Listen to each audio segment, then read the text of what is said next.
नमस्कार। त्रिपुरा में आज विधानसभा चुनाव के लिए मतदान हो रहा है। मतदान से 48 घंटे पहले यानी 14 फरवरी को एक तीसरी पार्टी इस कंटेस्ट को ट्रायंगुलर जो बना रही है, एक तरफ बीजेपी है, दूसरी तरफ लेफ्ट और कांग्रेस का अलायंस है, तीसरी तरफ टिपरा मोथा जो त्रिपुरा के पूर्व महाराजा हैं और प्रद्योत देव बर्मन उनकी पार्टी है।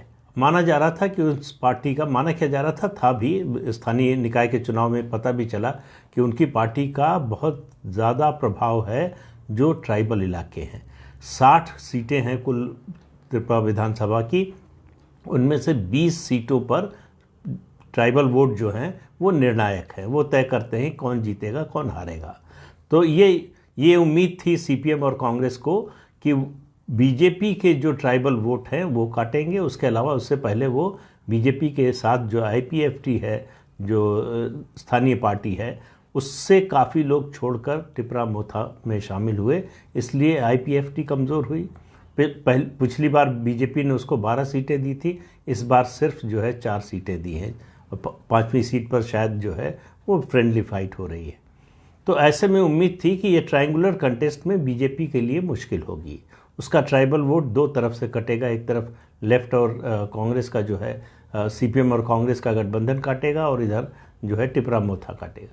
लेकिन प्रद्योत देव बर्मन ने एक बयान दिया, आखिरी जो उन्होंने जनसभा की 14 फरवरी को चारिलम में, आदिवासी बहुल इलाका है, वहाँ उन्होंने कहा कि ये मेरी आखिरी राजनीतिक सभा है, मैं राजनीति से संन्यास ले रहा हूँ, अब मैं राजनीति नहीं करूँगा। उन्होंने कहा कि अपने लोगों की सेवा करने के लिए राजनीति करना ज़रूरी नहीं है। अब एक पार्टी ऐन चुनाव के मौके पर मैदान से एक तरह से हट जाए, हालांकि उनके उम्मीदवार हैं, वो उनके हटने का तो कोई प्रश्न नहीं है, लेकिन इसका मैसेज जो बीजेपी पिछले काफ़ी समय से कोशिश कर रही थी ये बताने की, दिखाने की कि दरअसल जो है प्रद्योत देव बर्मन जो है वो लेफ्ट और सीपीएम और कांग्रेस से मिले हुए हैं, और इसको साबित करने के लिए बीजेपी कहती थी कि आप देखिए पूरे चुनाव प्रचार के दौरान और उसके अलावा भी कभी सीपीएम की आलोचना नहीं करते, कांग्रेस की आलोचना नहीं करते, सिर्फ बीजेपी पर हमला करते हैं। और इसका जवाब कभी जो है प्रद्योत देव बर्मन ने दिया नहीं, वो इस पर चुप्पी साधे रहे। हालांकि उनकी कोशिश थी कि बीजेपी से अलायंस हो जाए तो उससे भी कर लें। उनकी एक ही शर्त थी कि त्रिपुरा का विभाजन हो और जो ट्राइबल बहुल इलाके हैं वो और कुछ गांव और मिलाकर जो है एक नया राज्य बने ट्राइबल्स का। बीजेपी इसके लिए बिल्कुल तैयार नहीं थी। जो नॉमिनेशन की आखिरी तारीख थी, उससे 2 दिन पहले तक उनके लोगों की बातचीत दिल्ली में होती रही। गृह मंत्रालय बीजेपी के लोगों से और गृह मंत्री अमित शाह के लोगों से बातचीत होती रही कि अगर लिखित आश्वासन दे दे बीजेपी कि वो ये राज्य बनाएगी तो वो अलायंस करने को तैयार है। बीजेपी ने साफ मना कर दिया और पूरे कैंपेन के दौरान इसको मुद्दा भी बनाया कि हम त्रिपुरा का विभाजन नहीं होने देंगे। लेकिन उनकी इस बात से और जिस तरह से, देखिए त्रिपुरा में समस्या क्या, 20 साल का जो सीपीएम का शासन था उसमें राजनीतिक हिंसा जितने बड़े पैमाने पर हुई उससे लोग परेशान थे। डेवलपमेंट का कोई काम नहीं हुआ, उससे लोग परेशान थे। सरकारी कर्मचारी परेशान थे कि 2018 तक उनको सिर्फ 5th पे कमीशन मिलता था। बीजेपी की सरकार ने आके 7th पे कमीशन दिया।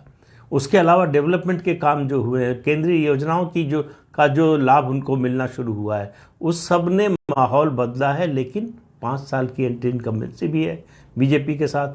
आईपीएफटी जो उसकी सहयोगी दल है वो उतनी मजबूत नहीं है जैसी 2018 में थी। इन सब को देखते हुए लग रहा था कि बीजेपी थोड़ा मुश्किल में है। लेकिन प्रद्योत देव बर्मन के इस कदम से और आदिवासियों के मन में एक शंका थी कि वो जो है सीपीएम से कहीं ना कहीं मिले हुए हैं, और सीपीएम को तो किसी हालत में वो आदिवासियों का एक बड़ा वर्ग है जिसने बड़ा सफ़र किया है, वो देखना नहीं चाहते। तो ऐसे में उनकी ये घोषणा उनके उम्मीदवारों को तो निराश करेगी ही, उनके समर्थकों के लिए विकल्प खोल देगी। तो आज मतदान में ये देखने की बात है कि बीजेपी 48 घंटे में इस सिचुएशन को कैसे मैनेज करती है, कैसे वो प्रद्योत देव बर्मन की पार्टी के जो समर्थक हैं, जो वोटर हैं, उनको ये बताने की कोशिश करती है कि ये पार्टी ख़त्म, अब ये पार्टी नहीं चलेगी आगे, इसलिए आपको जो है अगर सीपीएम और कांग्रेस से लड़ना है तो बीजेपी के साथ आइए। तो ये इस पर चुनाव कहाँ से शुरू हुआ था और आखिरी समय में आकर कहाँ पलट गया है, प्रद्योत देव बर्मन असल में बहुत निराश हो गए हैं। उनको न कांग्रेस से उम्मीद है, न कांग्रेस के अध्यक्ष रह चुके हैं छोड़कर आए, न सीपीएम से उम्मीद है कोई, और न ही बीजेपी से भी उनको निराशा हुई है। तो ऐसे में उन्होंने राजनीति ही छोड़ने का फैसला किया है और ये उनका फैसला जो है त्रिपुरा की चुनावी राजनीति को एक नया मोड़ देगा, ऐसा नज़र आ रहा है। ये इसका असर आपको नतीजों पर ज़रूर दिखाई पड़ेगा। तो इस अंक में इतना ही। नमस्कार।